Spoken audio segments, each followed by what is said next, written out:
that can be re-engineered and rewired to perform exactly what it is that you want it to do.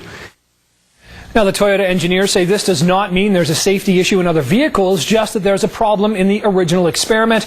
And they say it means that there are no safety problems, though, in Toyota's electronics. Well, a new session of Parliament is underway at Queen's Park, and the McGuinty government laid out its plans for the coming months in a throne speech this afternoon. Our Kate Stutzman's live at Queen's Park now with more on what the Liberals are saying and just how it's going over. Hi there, Kate. Hi, Nick. Well, really, the throne speech topic was about four main topics, including clean water technology, increasing the number of spots available in universities and in colleges, the plan to capitalize on the mining of chromite, and healthcare.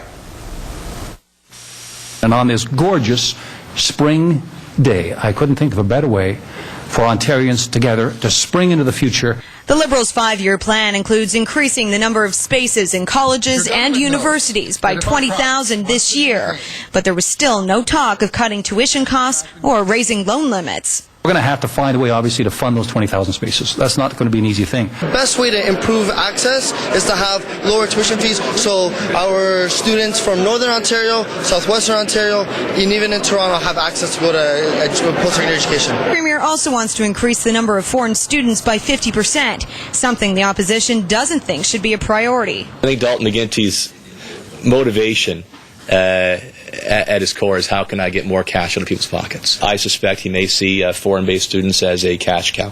On the healthcare front, the Liberals plan to have Ontario hospitals compete for patients based on who can provide care and surgeries more cheaply. I mean, the healthcare system is only as good as the way I can access it.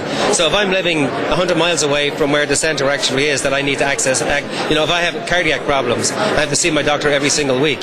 How do I, as a citizen, get from one part of this province to the other part? Clean water is also a major topic of conversation. McGuinty will introduce the Water Opportunities Act, capitalizing on the development and sale of new clean water technologies and services to be sold across North America. There are communities right now in this province that don't have clean water. So how about we focus on some of those communities and get Ontarians able to drink clean water in their own communities before we start talking about how do we get those technologies around the world. And last but not least, the controversial topic of mining chromite in northwestern Ontario.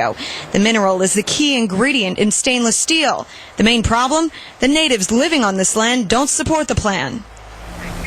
And now that is going to be a major issue, and the Premier did address that, saying that he plans to work hand in hand with the natives. However, he wouldn't comment on the current native blockades in that area. Another topic of conversation, the HST. Now, McGuinty has gone on the record and said he hopes that this will actually create 600,000 new jobs, a lot of which are going to be in the manufacturing sector, which is really good news for areas like Hamilton, the Niagara region, and Windsor that were hardest hit in the manufacturing sector when the recession hit. Nick, back to you. All right, thanks a lot, Kate Stutzman at Queen's Park tonight. Appreciate that, Kate.